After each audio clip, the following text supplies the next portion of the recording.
Hello everyone, Caren Glasser here and welcome to the Super Boomer Lifestyle Show. Today we are playing big as I welcome Brand Muse Vanessa Hunter to the show. We talk about what it means to play all out on this show for Super Boomers that will enhance your lifestyle, health, empowerment, and more.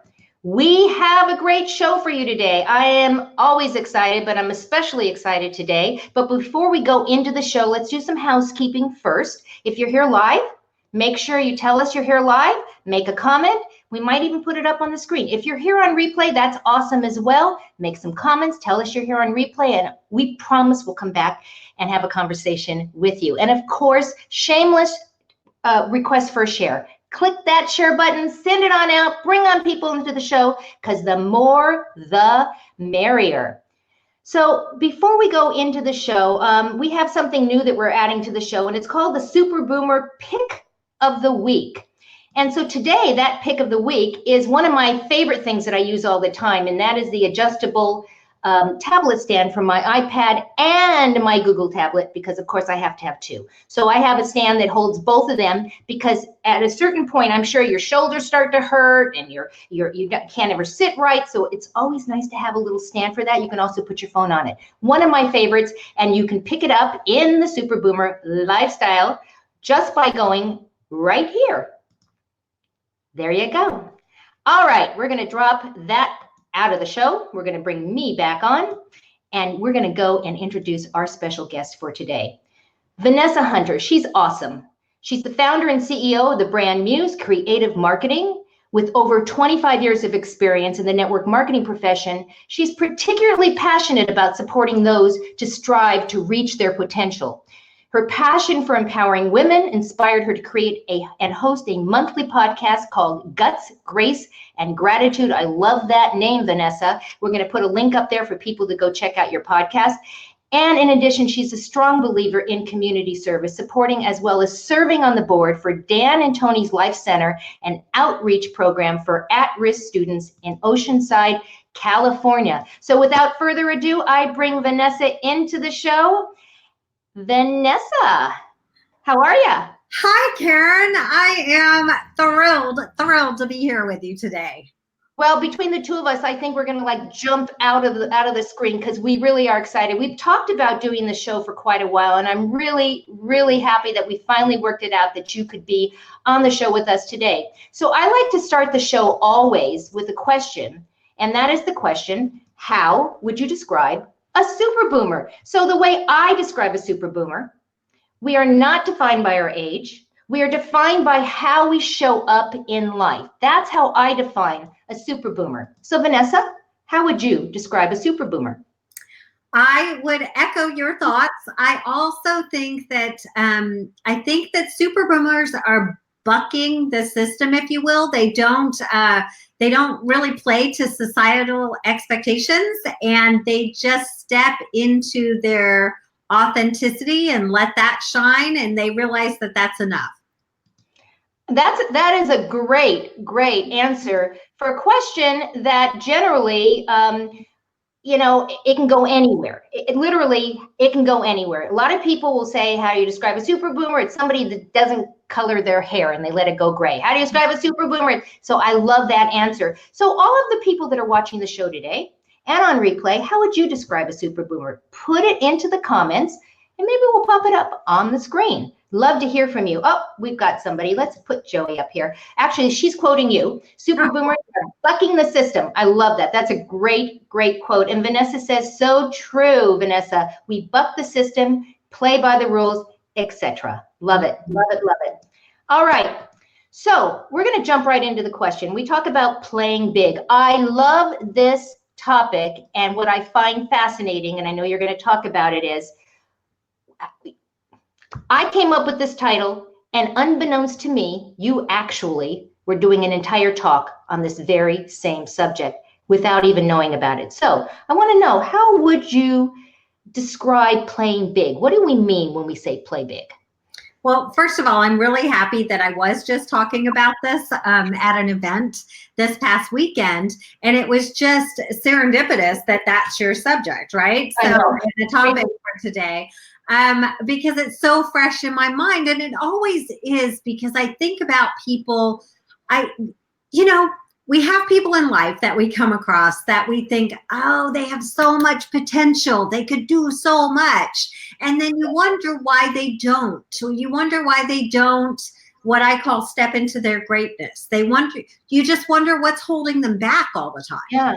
Yeah. So what do you find? I mean, is there something in particular, or is it a lot of things, or is it just their fear? I mean, there's fear there. Yeah, I think a lot of it has to do with the fact that we are creatures of habit, and we are very, very, very good at staying in our comfort zone and protecting that comfort zone as much as we possibly can, and to the point where we actually get angry if people start to try to pull us out of it. And so I think that has a lot to do with it. I mean, it all stems back to fear of the unknown, fear of stepping out of the comfort zone, fear of what you could possibly achieve if you really put yourself out there. Yeah. And right. I think for a lot of people, it's way easier to just play on the sidelines and say, and, toe dip into different arenas and not really fully commit to anything.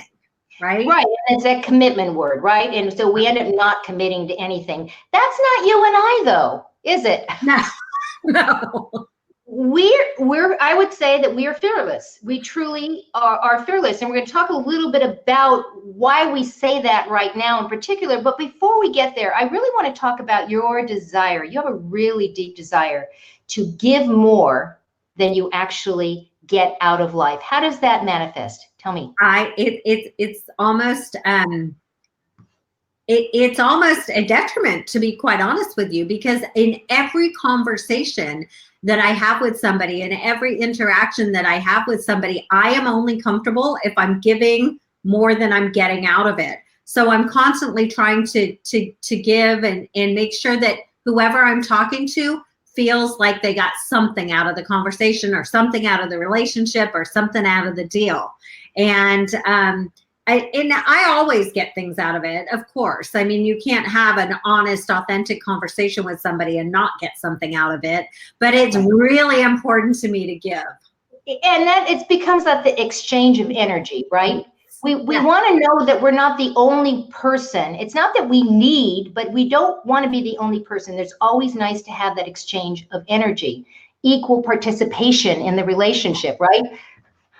Totally. Equal participation and validation, right? And so when we're sharing these things with people, and I find that that's what a lot of people, in an effort to help other people see their point of view, they end up doing what sounds like complaining, but what they're really doing is trying to validate and trying to help people through something that maybe they've been through before. I think you're probably very right about that. If you're just tuning onto the show right now, we're talking about playing big and what it means with my very special guest, Vanessa Hunter. And we have a comment here. Playing big is so much more with tribe and community than what helps me to say yes. It is actually what helps us to say yes. I think she's actually mirroring exactly what you said. And that's a very true statement. I think also it helps us to say no, though, because you have to decide what you're willing to give up and able to be able to say yes to things that are going to help you get outside your comfort zone. So we have another guest, another person in our comments down below, Caren Panicali. At the age of 69, I moved to Italy, sold the house, car, furniture. Wow, Caren. Wow. Oh my gosh, I want to be you. I want to be you in a couple of years. That is awesome. Awesome. Kat Williford says, way to go, Caren. That is, wow. That's stepping out of your comfort zone, right? And that's putting yourself out there. That's taking a risk. That's being willing to literally sell it all. And, you bet the farm. You sold it all and you made a big, bold move. And I'm sure and this is what people need to understand, Caren, more than anything, even if you fail, even if it's an epic fail, even if you put yourself out there and you go and do something, let's say she moved to Italy and then she ended up hating it. if she had never tried, she would never have learned that about herself. So I don't consider any failure a true failure. It's you live and you learn, right? Totally. Comfort zones are highly overrated in Kat's humble opinion. I always like to think about this when I'm making a decision like this and something that might be based in fear. I always say the first thing is, what's the worst thing that could happen? Yeah. Let's just go down that road. What's the worst thing that could happen? And the next question I ask is, can I live with that? That's a great way to frame it up. And if I can live with it, I'll go for it, because I already know what the worst case is going to be. I also like to talk about failure. You fail your way to success. If you're not failing, you're not going in the right direction. That's just my personal opinion. I agree with that. I would say if you're not failing, you're not taking any risk whatsoever. Right, exactly. So, nice, comfy in the comfort zone. I don't know if you remember that image of two circles and then where they intersect. Yes. And that, yeah. So, all right. So one of the things that I really respect about you is your desire to work in the community and to volunteer and to do things that are bigger than yourselves. You're a longtime supporter of Women for Women International. Tell us a little bit about this organization. So Women for Women International is just a fantastic organization that helps empower women in war-torn regions. So I've been a long-time supporter of them. They help by educating people, educating women on their rights, especially in regions where they've been really, really not exposed to some of the thought process, the empowering thoughts that we're exposed to on a daily basis. They don't even know anything about that. A lot of them have not even had the power to have their own money or their own education or anything like that. So, so that's what that organization does. And I just have such an admiration for the people that put themselves out there in those regions that are seriously either in the middle of war or recovering from war. Wow. That's got to be really powerful to be right in the middle of all of that and know you're making such an important difference. Is this something that's, it's international, so obviously it's worldwide. Are there chapters across the states, or how does somebody get involved in this? It's just go to womenforwomeninternational.org and you can go check it out. There's all kinds of things that they have going on. You can choose to support somebody. You can just make a donation on a monthly basis, or you can choose to support someone in a specific region if something really tugs at your heart. When I first got involved, I had read a story that really, it literally brought me to tears. And I thought, I have to do something to help. And that's when I found Women for Women International and got involved and was able to support. And the cool thing is you can choose to support one person. You get letters from that person. You can see their progress. So it's very wonderful. That's wonderful. And as I mentioned when I introduced you, you're also involved with Dan and Tony's Life Center, and those for at-risk students. So you cover the gamut. I mean, you're out there doing really good things. What do you like the most about working with at-risk students?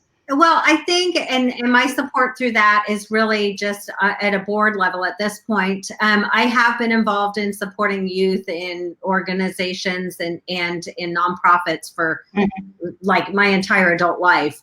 And this is what I like about that, because you talk about something like Women for Women International, and that's very, very on the big international stage.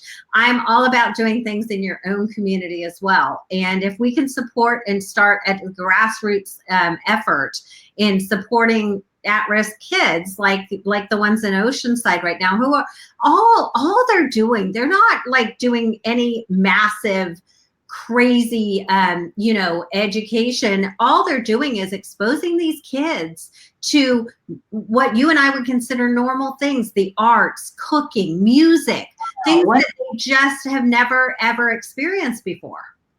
That's wonderful. I mean, I look up to you for not just, talking your talk. You actually, you walk your talk. You take action, and you're a great role model for so many. What keeps you moving? What is your why? Why do you keep doing this? I mean, as we talk about this being super boomers, and we get a little bit older. It doesn't mean we stop doing, but what keeps you going? What keeps you going? Well, I think, first of all, I think as we get older, we don't stop. I'm busier now than I've ever been. Yeah.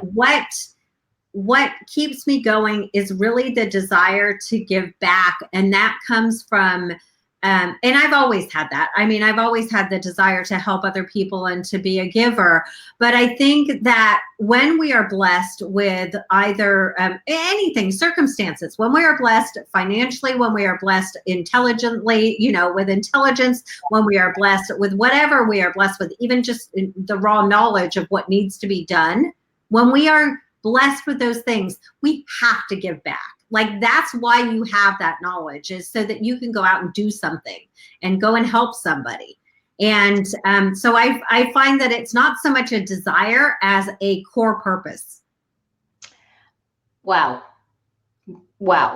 So I already know what tip you're going to share, and I actually typed it out, and I'm going to put it up on the screen in just a minute. But you're very much about making commitment to yourself and doing it. If you don't make the commitment, it's not going to happen. Right. And it is up to you. It is not up to anybody else. It is up to you. So in alignment with that, what tip would you want to share with our audience right now? Well, I will say this. I think that there are always excuses not to do something. We can always say we don't have enough time, and we don't have this, and we don't have that, and we don't have the resources, and all of that. What rises to the top of your to-do list, what becomes the number one priority is what you focus on. And you have to make that decision that you want to be better, that you want to be bolder. You have to step into it.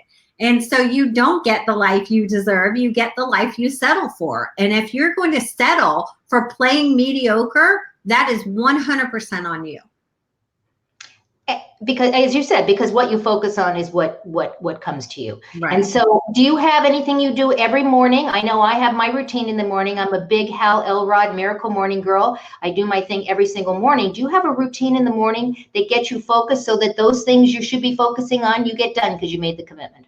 Yeah, not so much in the morning. I'm all about, because I like to go to sleep with like a very clean mind. So I write down all the things that I need to do the next day. I do it at the end of the day. So I have an end of the day routine of what did I get accomplished today? What did I not get accomplished? What are my top priorities for tomorrow? That's what I like to, and then I know as soon as I sit at my desk what I need to get done. Love it. I actually do it in the evening, but I generally forget half the things because I'm so exhausted. I'm up early as you are, and by the end of the day, I've lived through 2 days already. Exactly. So one of the reasons that I wanted you to come on the show, Vanessa, is that you and I met a little over a year and a half ago, and we met when you came to work at a company that I'm involved with, and we became friends, and we quickly realized that we have very similar personalities, and we're very, we just go. And you and I have another new opportunity that we have stepped into. And I want to tell you guys, if you are interested in knowing what that new opportunity is, and you want to hear about it, we're not actually going to mention on the show today.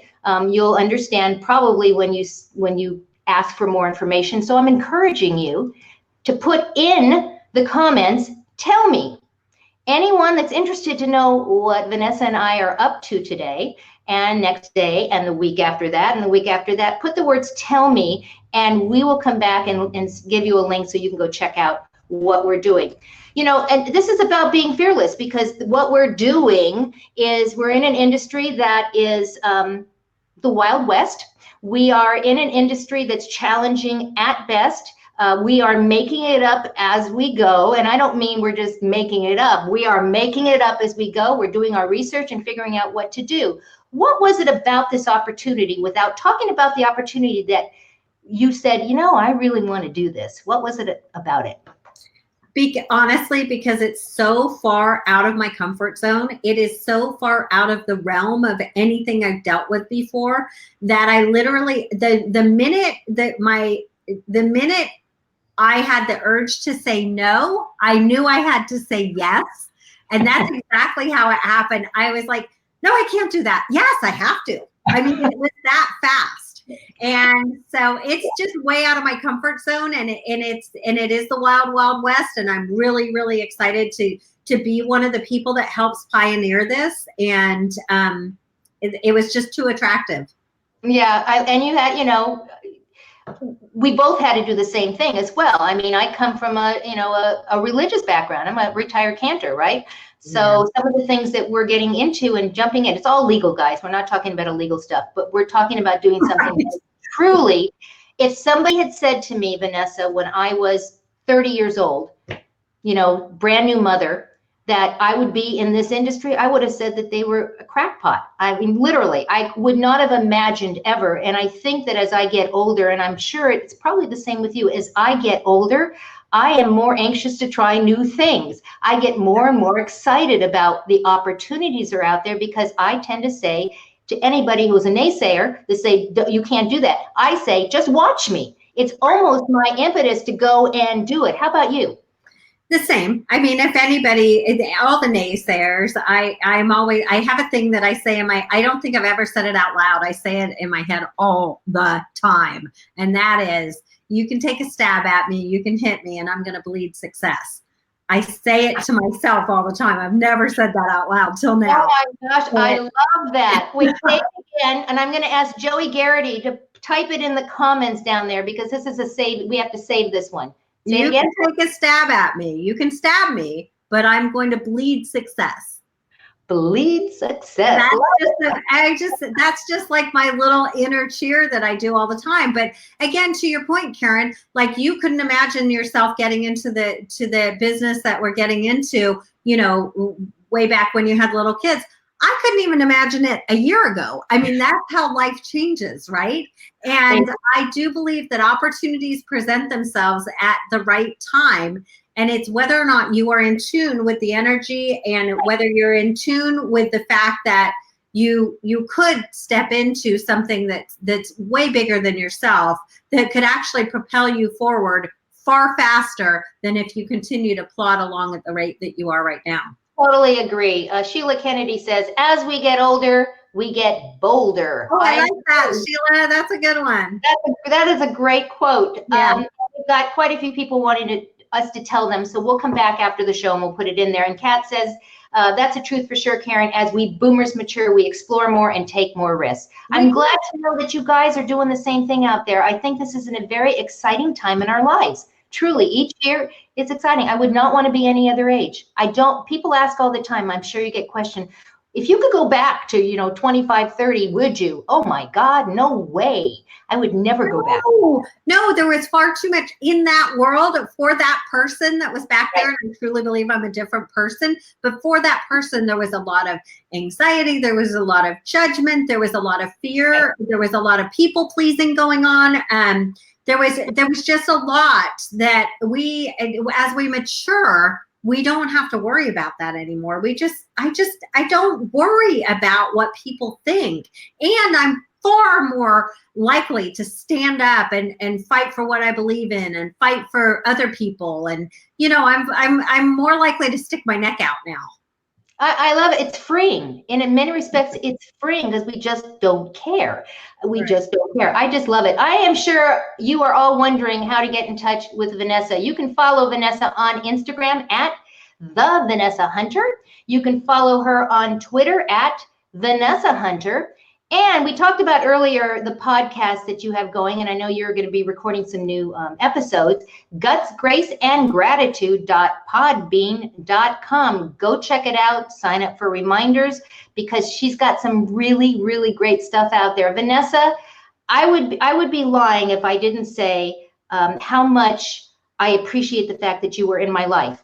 As I said, I did not know you a year and a half ago. And it's rare that you get to meet somebody that has the same work ethic, the same person, just everything. And so I just totally love who you are and our friendship and what we're doing together. Again, tell me if you want to know what it is, and we will tell you. Any last thoughts that you would like to share before I drop you into the green room?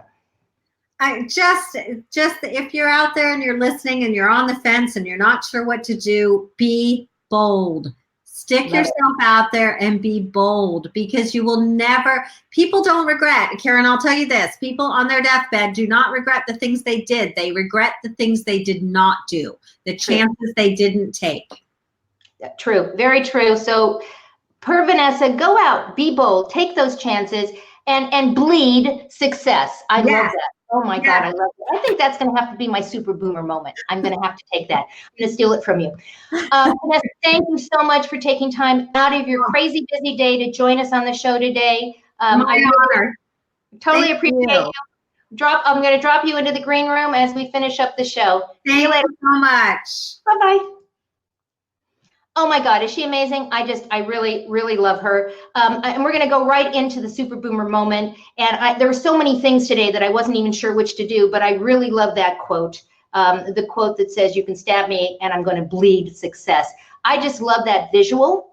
And I think I might just adopt that myself, because even at the worst of times and you're bleeding, that can be a positive. You are literally bleeding success. So thank you so much for sharing that. That is such a great comment. You know what, guys, you have a choice as to where you spend your time. I'm delighted that you decided to spend your time with Vanessa and I today, because we appreciate you. We don't take your attention for granted. So go out and give somebody an awesome day, and we will see you next time on the next episode of the Super Boomer Lifestyle. Bye-bye, everyone.